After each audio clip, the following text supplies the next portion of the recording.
वही साथी होता है। तो अनुसुईया जी ने पैर पकड़ लिए, मैं नहीं जाऊंगी, तुम जाओ तो मर जाओगी तो ठीक है, स्वीकार है मृत्यु, पर पति को त्यागना स्वीकार नहीं है। बैठ गई वहां, अपने पति को तप करते हुए देख रही है, आसपास बुहारा लगाती है, आसपास की व्यवस्था बनाती है, कीड़े भगा रही है। कभी है ना कि पति देवता तप कर रहे हैं, साफ सफाई का पूरा ध्यान रख रही है। कई वर्ष तक अत्रि जी बैठे रहे, तप करते रहे, और तब अनुसुईया जी का भी ध्यान लग गया। उनका ध्यान लगते लगते नाम मंत्र प्रारंभ कर दिया, ओम नमः शिवाय, और भोलेनाथ प्रकट हो गए अनुसुईया के सामने। अत्रि जी को तो अभी कुछ मिला ही नहीं, वो बैठे हैं अनुसुईया के सामने। क्यों? क्योंकि माता अनुसुईया ने डाल दिया पालना, झूल रहे तीन देव बन करके। ये उस समय की बात है जब वो वहां पर तप करने बैठे अत्रि जी और अनुसुईया आश्रम में थी। तो तीनों देवियों ने कहा, तीनों देवताओं से, कि नारद जी आए थे। क्या बोले नारद जी? बोले सती का सतीत्व देखना है तो अनुसुईया को देखो आप। सब चले गए लेकिन उन्होंने जंगल नहीं छोड़ा। ये सब कथाएं एक दूसरे से कनेक्ट हैं। समझ में आ रहा है आपको? अब आप मुझसे पूछिए, मुझे समझ नहीं आता कि ऐसे सवाल क्यों नहीं पूछते आप। ऐसे सवाल आपको पूछने चाहिए, ऐसी जिज्ञासाएं करनी चाहिए कि जिस समय तीन देवता परीक्षा करने आए तब अत्रि जी कहाँ थे। ये सवाल आपके मन में उठना चाहिए था कि जिस समय तीन देवता परीक्षा करने आए थे अत्रि जी कहाँ थे, वो कहाँ थे इतने दिन? वो तप कर रहे थे। अनुसुईया जी घर संभाल रही थी, आश्रम संभाल रही थी, मेहमानों को संभाल रही थी। आपको मेरी बात बहुत अच्छे से समझ में आएगी। जब घर में कोई प्रोग्राम होता है तो पति देवता मैनेजमेंट देखते हैं और माताएं रसोई संभालती हैं कि कहीं कोई भूखा ना चला जाए मेरे घर से। ये प्रबंधन है जीवन का जो यहीं से प्रारंभ हुआ है, चित्रकूट से। समझ में आ रही है बात? कि पति घर संभाले, पति मेहमानों को संभाले, तो रसोई कौन संभालेगी? अन्नपूर्णा संभालेगी, अनुसुईया संभालेगी। तो वो आश्रम संभाल रही है। तब तीनों देवियों के घर गए नारद जी। नारद जी ने कहा, अरे माता पार्वती ने पूछा बड़े दिनों में आए? उन्होंने कहा मैं दर्शन करने रुक गया था। कहा? बोले सूखा पड़ा है एक भूमि पर, और वहां मैंने देखा कि सब कोई नहीं है लेकिन एक देवी अपने पति की सेवा कर रही है। उनसे ज्यादा पतिव्रता मैंने किसी को नहीं देखा, वो पतिव्रता है। तीनों देवियां एकत्रित हुई, बोले नारद जी ने कहा बनता है तो ऐसी देवी का दर्शन करने हम कैसे जाएं? क्यों ना जगत को दर्शन कराएं कि ऐसी भी नारी है। तो कौन जाएगा?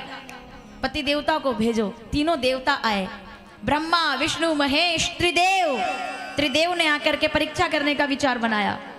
क्या अच्छी कथा है माताओं ये। और आप जिस जगह पर सुन रहे हो उस जगह का महत्व है ये। मतलब आपको कोई प्रमाण ढूंढने की जरूरत ही नहीं है। जहां भगवान स्वयं प्रकट हुए तीनों, उस भूमि पर बैठे हुए हैं आप। तो वो माता अनुसुईया पूजा पाठ कर रही है, तभी तीनों आ गए, बाबा बन करके आए। साधु भिक्षान देही, देवी भिक्षान देही। सुईया जी बाहर आई, एकादशी थी, प्रणाम किया। बाबा जी आप? मैं प्रतीक्षा कर रही थी कि कोई साधु आए, क्योंकि इस भूमि पर कोई कभी आता ही नहीं। हमारे घर अब अतिथि नहीं आते क्योंकि जल नहीं है यहाँ, कोई साधन नहीं है यहाँ, तो कोई नहीं आता। तीनों बाबा जी बोले हम आए हैं, एकादशी है, फलाहार मिलेगा। अनुसुईया जी कहती है अभी तैयार करती है, और वो तैयार कर देती है, पत्तल लगा देती है। पर वो तो फलाहार करने कहाँ आए थे, वो तो परीक्षा करने आए थे। आहा, परीक्षा करने। ये परीक्षा आज शुरू हो रही है, ये परीक्षा चलेगी आखिरी दिन तक, 7वें दिन तक। इसलिए दिन से सुनिएगा। ये परीक्षा कल भी आएगी। ये जो आज परीक्षा आ रही है ना, ये परीक्षा कल भी आएगी, और ये परीक्षा चलेगी 7 दिन तक, आपकी भी और मेरी भी, हम सबकी भी। ये परीक्षा की भूमि है। यहाँ देवताओं ने परीक्षा करने के लिए चुनाव किया है भूमि का। क्या बात कर रहे हैं आप? यहाँ परीक्षा होगी, परीक्षा। तो वो कहते हैं भिक्षान देही, भोजन कराओ, भोजन कराओ। तो तैयारी कीजिए। बोले ऐसे नहीं, सकल प्रकार विकार विहाई, कि हम पुरुष हैं तुम नारी हैं ये भूल जाओ। नग्न होकर के भोजन कराओ, निर्वस्त्र होकर के भोजन कराओ, तो हम भोजन करेंगे। हमसे भेद मत रखो, क्योंकि तुम में हम में कोई भेद नहीं है, हम तो साधु हैं, हमसे कैसा भेद। अनुसुईया जी देखती है, अच्छा क्या करना है? निर्वस्त्र होना है, नग्न होकर भोजन कराना है। एक पल भी विचार नहीं किया, एक पल। ये इच्छा आपकी है? बोले हाँ ये इच्छा हमारी है। ठीक है तो बैठिए आप। आप भोजन मंत्र पढ़िए, मैं आपको भी नग्न होकर भोजन कराती हूँ। तीनों भोजन मंत्र करने के लिए आंखें बंद किए। ब्रह्मा प्रणम ब्रह्म हविर इतना कहा और देवी ने तुरंत अपनी योग शक्ति के साथ यह निवेदन किया कि हे सूर्य भगवान, ये बाबा चाहते हैं कि मैं इनको भोजन कराऊं पर निर्वस्त्र होकर। और एक माँ अपने बच्चे को तो इसी प्रकार से भोजन कराती है, उससे तो कोई पर्दा नहीं रखती। तो अगर ये चाहते हैं कि मैं भोजन कराऊं तो मैं तो माता नहीं बन सकती, पर इन तीनों को बाबू बना दीजिए, बालक बना दीजिए, बच्चा बना दीजिए। ये तीनों, इनको नहीं पता कि ये देवता है, अनभिज्ञता, ये तीनों बालक हो जाए। और वो तो बोल ही रहे थे ब्रह्मार्पणम ब्रह्म हविर, इतना तो पूरा ही नहीं हुआ और तीनों बाबा एक एक दिन के बाबू हो गए। बोली अनुसैया मैया की कोई मामूली बात है क्या? ये 3 देवताओं को बाबा बन के आए थे, बाबू बन गए। तीनों देवता एक साथ। त्याग की भूमि है ये, तप की। आप किसी सामान्य तीर्थ में नहीं बैठे, आप उस तीर्थ के अंदर बैठे। 11.5 साल, 14 वर्ष में 11.5 साल, क्या दूसरी जगह नहीं जा सकते थे? थोड़ा आगे नहीं बढ़ सकते थे? इतना तो पंचवटी नासिक गए ना, उसके बाद सीता जी का हरण हुआ पंचवटी में, नासिक। अगर भगवान ने चाहा और अगर इच्छा पूरी हुई तो चल रहे हैं अपन अगले साल। इच्छाएं बन रही है ऐसी कि भाई अब ज्योतिर्लिंग घूम लिया जाए, दर्शन कर लिया जाए सब। तो इस पे आगे बात करेंगे। कम से कम 5 से लेकर के 6 ज्योतिर्लिंग एक साथ दर्शन हो जाए तो 2 साल में 12 पूरे हो जाएंगे हम सबके। कम से कम इतना तो हो जाएगा कि हाँ भाई 12 एक साथ हो गए। अब तो पंचवटी तो भगवान वहां चले जाते ना, क्या दिक्कत थी? चित्रकूट में ऐसा क्या था? राम जी कहते हैं पूरी दुनिया में मेरा चित्र लगता है। राम जी का चित्र हर पूरी दुनिया में मेरा चित्र लगता है, लेकिन चित्रकूट में मेरा चित्त लगता है। यहाँ चित्त लग गया मेरा। ये मेरे चित्त की भूमि है जहाँ भगवान निवास करते हैं। मेरे चित्त, यहाँ चित्त लगता है माताओं। आप 7 दिन देखिएगा, आप 7 दिन के बाद जाओगे ना, मन नहीं करेगा आपका, इच्छा नहीं होगी आपकी इस भूमि को छोड़ने की। ये मेरा दावा है आपसे। और मैं आपको इस बार इस कथा में अपनी अब तक की जितनी कथाएं हुई हैं सब एक तरफ और चित्रकूट की कथा एक तरफ। इस बार हम बहुत कुछ नया करने वाले हैं। इस बार मैं आपको यहाँ से चित्रकूट का भरत बनाकर भेजना चाहती हूँ ताकि आपका घर अयोध्या हो जाए, आपका राम आपको मिल जाए। ये लक्ष्य, ये कोई एक चित्र मैंने नहीं रखा है यहाँ। ये जो आप देख रहे हैं ना, ये मेरा निर्णय है। जो पीछे का बैकग्राउंड आप देख रहे हैं, मुझसे पूछा जाता है कुछ बातें, ज्यादा कुछ पूछता नहीं है कोई मुझसे। मुझे तो बाद में पता चला बहुत कि ऐसे ऐसे ऐसे होना है, चित्रकूट होना है, यहाँ आना है, वैसा सब। मैं तो आखिरी में जाकर के मुझे पता चलता है कि अपने को इतनी बजे इतने समय पर पहुँचना है। बाकी सब करने वाले आप लोग हैं। तो आखिरी निर्णय होता है कि पीछे का, क्योंकि हम सब बैकग्राउंड रहेगा क्या रहेगा। तो मैंने कहा भाई राम कथा मंदाकिनी, ये दोहा रोज पढ़िएगा। मंदाकिनी चित चारु, तुलसी सुबह स्नेह बना श्री रघुबीर बिहारू। क्या क्या बोलूं मैं आपसे। ये राम जी के, सीता राम जी के विहार की भूमि है जहाँ राम जी ने श्रृंगार किया था सीता जी का। अब इस पर बात करने लगेंगे तो अनुसुईया जी का विषय रह जाएगा, पर बात तो करूंगी मैं आपसे, हर विषय पर बात करूंगी। 7 दिन है अपने पास, आज तो केवल आपको परिचय करा रही हूँ। तो अनुसुईया, मैं निवेदन कर रही थी, ये जो चित्र आप देख रहे हैं, ये देख कर मत जाना, इसको अपने साथ लेकर के जाना, ऐसा बन करके जाना है कि आप भरत हो जाए और राम आपको मिल जाए। जब जिस जगह पर भरत जी दौड़े थे, चलेंगे अपन साथ में उस जगह पे। और मैं तो बहुत कुछ सोच रही हूँ इस बार तो देखेंगे अपन। बच्चे भी आए हैं ना, तो इस बार तो देखेंगे, भरत दौड़ेंगे और राम दौड़ेंगे और हम उनको आंखों से उसी जगह पर दौड़ता हुआ देखेंगे। हम वहां पर रामलीला का मंचन करेंगे उसी जगह पर जहां पर ये हुआ था। अगर आप तैयार हैं उसके लिए तो समर्थन दीजिए अपना। देखेंगे हम वहां, एक दिन की पूरी जो यात्रा है अपनी ऐसी करेंगे वहां कि राम जी बनेंगे, भरत बनेंगे और हम अपनी आंखों से देखेंगे कि कैसे हुआ होगा। हमारे बच्चे जो आए हैं वो बताएंगे कि ऐसे हुआ होगा। हम दृश्य देखेंगे वो साक्षात सामने।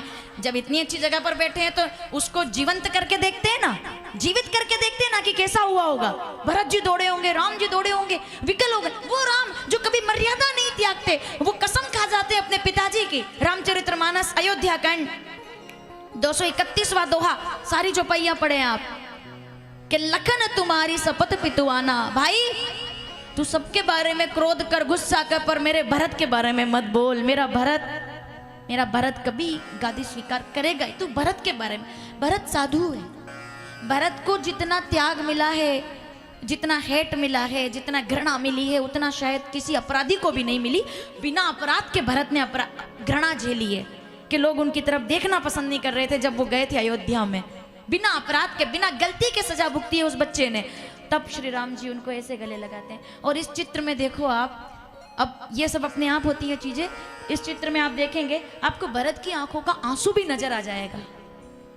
आपको भरत की आंखों का आंसू नजर आएगा। यहाँ इस भूमि पर, ये आंसुओं की भूमि है माताओं। अपन चलेंगे ना जहां, इनके आंसू से वो जगह पिघल गई। वो पिघली हुई जगह बताऊंगी मैं आपको। हर जगह कथा करते हैं तो मैं बोलती हूँ, अभी कथा करके आई हूँ जहाँ मालवा में, मध्य प्रदेश में, उसके पहले बिहार में, उसके पहले राजस्थान में। तो मैंने बोला कि जिस जगह पर वो दोनों मिले, उस जगह उनके आंसू से धरती पिघल गई। क्योंकि इनको नहीं था ना कि राम मिलेंगे मुझसे। मेरे जैसा पापी आदमी जिसकी वजह से वो पत्थर पर चल रहे हैं, कंकर पर चल रहे हैं, मैं तो उसी समय मर जाऊंगा कि जब वो मुझे देखकर मुंह फेर लेंगे कि ये यहाँ कैसे आ गया। मन में विचार आया कि मैं तो उसी समय मर जाऊंगा जब वो देखकर ये कह देंगे ये यहाँ कैसे आ गया, भरत यहाँ कैसे आ गया। अगर राम जी ने ऐसा कह दिया उसी समय मर जाऊंगा। लेकिन जब दृश्य ये बना कि राम दौड़े, भरत दौड़े और गले लगा लिया, तो धरती उस भार को सह ना सकी और उस जगह को, वो जगह पिघल गई। वो जगह पिघल गई उनके आंसुओं से। उस मिट्टी को प्रणाम करने हम लोग जाएंगे। तो चित्रकूट मंदाकिनी चारू, जहां केवल और केवल आनंद बहता है, वो चित्रकूट है। मैं राम कथा की, ये कथा केवल, ये कथा है चिंता से चिंतन की ओर। इस कथा का जो लक्ष्य है, चिंता से चिंतन की ओर। भरत की चिंता की उन्होंने, क्या करूं, चिंता कौन मिटाएगा, कौन मेरी चिंता को हरेगा। सबने विचार किया कौन हरेगा चिंता को। तो भरत ने कहा राम जी जाए, मैं वहां जाऊंगा। वो कहाँ है, बोले चित्रकूट पहुंचे।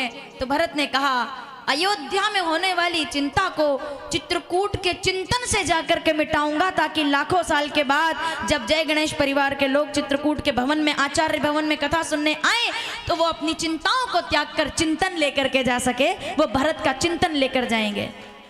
अयोध्या की चिंता का निवारण चित्रकूट के चिंतन से मिला है। ये बहुत बड़ी बात है। अयोध्या की चिंता चित्रकूट के चिंतन में बदल गई। उसी भूमि को हम बार बार प्रणाम कर रहे हैं। तो इसलिए पुनः आते हैं। कोई कहानियां नहीं है, ये वास्तविक कथा धरती की, कि वो तीनों बालक बन गए, एक एक दिन के बच्चे बन गए वो तीनों। और ब्रह्मा विष्णु महेश तीनों एक जैसे लग रहे हैं। तीनों देवियां इंतजार कर रही है, परीक्षा लेकर आए नहीं अभी तक परीक्षा हुई नहीं, अभी तक आए नहीं। नारद जी के पहुंच गए तीनों लोकों में, बोले अब नहीं आएंगे, अब इंतजार ना करें, आप प्रतीक्षा ना करें। क्यों, बोले गोद ले लिए गए हैं। They all are adopted now. अब तो नहीं आने वाले, अब तो गोद ले लिए गए, अब नहीं आए, अब तो माता मिल गई है उनको। लेकिन क्या बात कर रहे हैं आप, वो ईश्वर है, उनको गोद कोई कैसे ले सकता है। अभी तो कोई अवतार का विधान भी नहीं है, कोई व्यवस्था नहीं है। बोले भारत की नारी से आज पड़ा पालना, आज पाला पड़ा है। भारत की नारी से आज हुआ सामना, वो देखो झूल रहे तीनों देव बनकर के लालना। भारत की नारी से आज पड़ा सामना। ये हड़ताल तीज, ये करवा चतुर्थी, ऋषि पंचमी, लोग हमारे आसपास के हंसते हैं, बोले क्या होता है भूखे रहने से। ये होता है भूखे रहने से, ये होता है तप करने से, ये होता है त्याग करने से। खाने से तो पेट ही भरता है, पर कभी कभी भूखा रहने से मन भर जाता है। उस भगवान के प्रति श्रद्धा, एकादशी, हड़ताल तीज, ये सब त्योहार हमारे, इन त्योहारों से तो भारत है। मुझे एक बात बताइए, आप इतने बुद्धिजीवी लोग बैठे हैं, भारत में से त्योहार को निकाल दो, भारत में से तीर्थों को निकाल दो, भारत में से धर्म को निकाल दो, अगर भारत में से मंदिरों को निकाल दो, तो क्या बच जाएगा भारत में। ये तो पूरे सब देशों में है, विदेशों में ये तो है ही। अच्छे नगर, अच्छे रोड, अच्छे घर, अच्छे मकान, अच्छा भोग, भारत, अच्छे अच्छे साधन, तो भारत में क्या है। भारत साधन की नहीं साधना की भूमि है, त्याग की भूमि है। यहाँ हर दूसरे दिन कोई माता भूखी रहती है, हर तीसरे दिन कोई बुजुर्ग मंदिर में दिया जलाता है, हर घंटे किसी मंदिर में कीर्तन चलता है, हर मिनट कहीं ना कोई हनुमान चालीसा पढ़ता है, हर सेकंड में कहीं ना कहीं सुंदर कांड होता है, और हर घड़ी कहीं ना कहीं शंकर जी को जल चढ़ता है। उस भूमि को भारत कहते हैं, वो भारत की भूमि।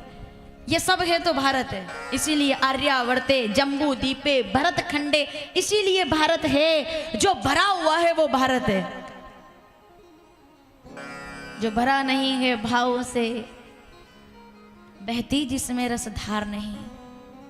शिशु मंदिर की छात्रा हूं तो निकलेगा वो हृदय से, जो भरा नहीं भावों से, वो भारत है जो भरा है। बहती जिसमें रसधार नहीं, हृदय नहीं पत्थर है, जिसे राम से प्यार नहीं, जिसे स्वदेश से प्यार नहीं।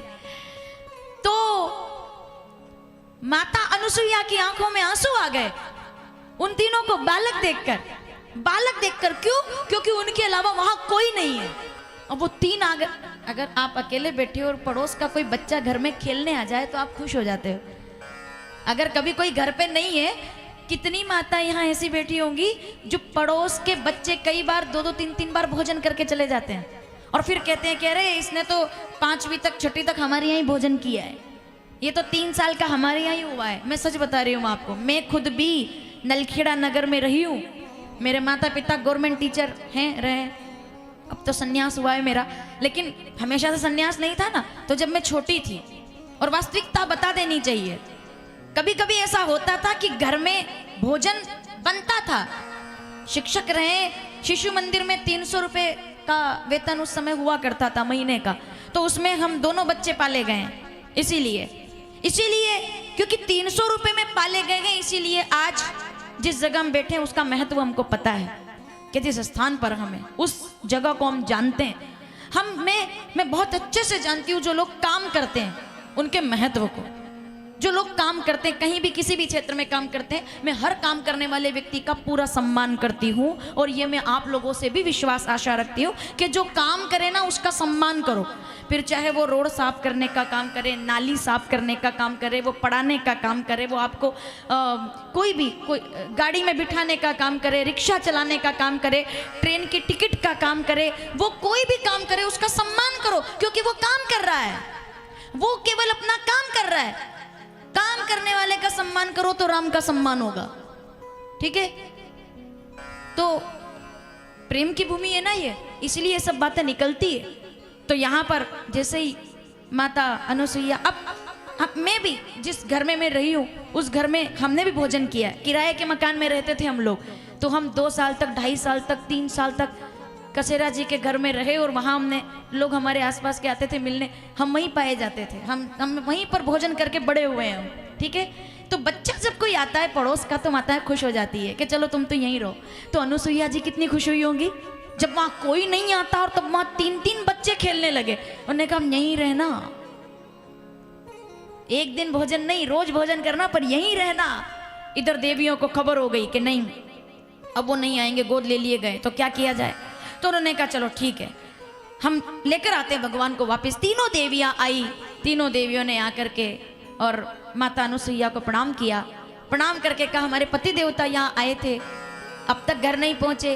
बोले यहाँ तो आपके पति देवता तो नहीं आए, 3 बाबा आए थे, वो झूल रहे हैं उधर, अगर वो है तो ले जाओ। अब तक भी इनको पता नहीं है कि ये कौन है। वो भी सब साध्वियों के रूप में आई ना, कि हमारे साधु जी आए थे, बाबा जी कहाँ है। बोले वो झूल रहे हैं, ले जाओ। अब परीक्षा आपकी शुरू होती है कि अपने वाले को पहचानो और ले जाओ। अब परीक्षा अब तक किसकी थी? हर दिन 2 परीक्षा होगी। अब सुन लीजिएगा, 24 घंटे के बाद भी आप यहीं बैठेंगे ना, 24 घंटे के बाद भी यहीं बैठेंगे, 24 घंटे के बाद भी यही बात बोलूंगी मैं आपसे। 24 घंटे बाद भी कि कल भी 2 परीक्षा होगी, 2 परीक्षा कल भी होगी, एक परीक्षा इधर से, एक परीक्षा उधर से। उन्होंने कहा परीक्षा करने आए थे, तो बोले अब एक काम करो, एक एग्जाम पेपर आप भी लिख दो, परीक्षा आपकी भी है, अपने अपने को लेकर जाओ, लेकिन ढूंढो, पहचानो। अब तीनों एक जैसे, तीनों देवियों ने हाथ जोड़ लिए, बोले आप जीत गई, हम हार गए। और जैसे ही ये कहा, अनुसुईया के सामने तीनों देवियां प्रकट हो गई, और जैसे वो प्रकट हुई, माता अनुसुईया उनके चरणों में गिर पड़ी। जगदम्बा आप, भवानी, लक्ष्मी, ब्रह्माणी सब आ गई है, चरणों में गिर पड़ी जैसे, और जैसे चरणों में गिरी, मैं आपके सामने, आप मेरे सामने ऐसा ना कह के हार गए, मैं तो कुछ भी नहीं हूं, जैसे कहा कि कुछ भी नहीं हूं, तीनों पलने में से तीन देव प्रकट होकर के आ गए कि अगर आप कुछ भी नहीं हो तो फिर हम कौन है, हमको जिन्होंने बाबू बना दिया, अगर वो कुछ नहीं है तो हम क्या है फिर। ब्रह्मा विष्णु महेश अब जाना कि अरे ये तो तीनों देवता थे। बस अब पैर पकड़ लिए, बोले अब अगर परीक्षा मैंने पास की है तो वरदान दो। बोले क्या? दत्तात्रेय के रूप में प्रकट हो जाइए मेरे आंगन में, कभी मेरा आंगन खाली मत कीजिए, मेरे घर कोई नहीं है, आप आए हैं। तब ब्रह्मा विष्णु महेश गुरु दत्तात्रेय भगवान के स्वरूप में हम जिनकी पूजा करते हैं साक्षात प्रकट हो गए। अब ये प्रकट होकर के जैसे ही गए, इधर अत्रि जी महाराज का जो ध्यान था वो पूरा हो गया, वो ध्यान में बैठे ही हैं अभी, उनको नहीं पता इधर सब क्या हुआ है, वो ध्यान में बैठे हैं अभी, वो ध्यान में बैठे रहे। और तभी अचानक से कई वर्षों के बाद जब आंख खुली, अनुसुईया जी दौड़ के आई, मेरे स्वामी जाग गए, प्रणाम किया, बोले मुझे बड़ी प्यास लगी। अब देखिए माताओं, मुझे बड़ी प्यास लगी है, मुझे बड़ी प्यास लगी और मैं तब आगे करना चाहता हूं लेकिन प्यास से व्याकुल हो गया हूं। अनुसुईया जी घबरा गई, जल की एक बूंद भी नहीं है आसपास, पानी कहां से लाऊं, खाली मटका लेकर के दौड़ी। दौड़ते दौड़ते केवल एक ही मन में विचार कर रही है कि देवताओं को तो मैंने बालक बना दिया, पर अपने पति के लिए जल कहां से लेकर आऊं, उनसे कुछ मांगा भी नहीं। विचार करती हुई जा रही है और जब विचार करने लगी, उनके इस तप को देख करके गंगा प्रकट हो गई। बोलिए गंगा मैया के। एक कुंड में, ये जो आप मंदाकिनी नदी देख रहे हैं, एक कुंड में गंगा प्रकट हो गई। गंगा माता ने कलश भर के दिया कि लीजिए अपने पति का, आप इसी समय प्यास बुझा करके और तब पुनः प्रारंभ करवाइए। तुरंत लेकर के दौड़ कर आई, अपने पति की प्यास को शांत करने के लिए जल लेकर के जो माता अनुसुईया आई है, वही जल मंदाकिनी के रूप में प्रकट होगा। आगे जाकर के तो वो जल पिलाने आई। अत्रि महाराज कहते एक बात बताओ, इतना मीठा जल मैंने जीवन में नहीं पिया, ये कैसा जल है? तो वो कहती है ये कोई सामान्य नहीं है, गंगा जल है, गंगा जल। यहाँ दूर दूर तक जल नहीं, तुम्हें जल कहाँ मिला? बोले जहां जब तप होता है ना, वहां साधना पक जाती है, परिणाम आता है, परिणाम गंगा के रूप में है, मुझे लेकर चलो। दोनों पति पत्नी आए, कुंड को देखा, प्रणाम किया, तो साथ में गंगा के साथ ही भोलेनाथ प्रकट हो गए। हर हर शंकर जी प्रकट हो गए शिवलिंग के स्वरूप में। गंगा जल प्राप्त हुआ। भोलेनाथ ने कहा तुम्हारा तप पूरा हुआ है, मांगो क्या मांगते हो। तब अत्रि अनुसुईया जी ने यहाँ हाथ जोड़ करके कहा कि इस अकाल को दूर करने, इस अकाल की वजह से लोग यहाँ से चले गए, अब कुछ ऐसा करो, चमत्कार करो कि जो गए वो तो ठीक, लेकिन जो जानते भी नहीं वो भी दौड़ दौड़ करके यहाँ आने लगे। तब गंगा प्रवाहित हो गई, शिवजी विराजमान हो गए और आसमान से इतना जल बरसा जितना कल बरसा, उतना ही जल बरसा जितना कल बरसा। बोलिए गंगा मैया की। बरसई राम सुजस बरबारी, मधुर मनोहर मंगलकारी। तो ये भूमि अत्रि की भूमि है, अनुसुईया के त्याग की भूमि है। पत्नी के त्याग से गंगा प्रकट हो गई। जो चले गए थे वो चित्रकूट वापस आ गए, अपने गांव आ गए, अपने देश आ गए, अपनी भूमि पर आ गए। उसी मंदाकिनी के तट पर तुलसीदास जी महाराज ने बैठकर रामचरितमानस का निर्माण किया। बोलिए तुलसीदास जी महाराज की।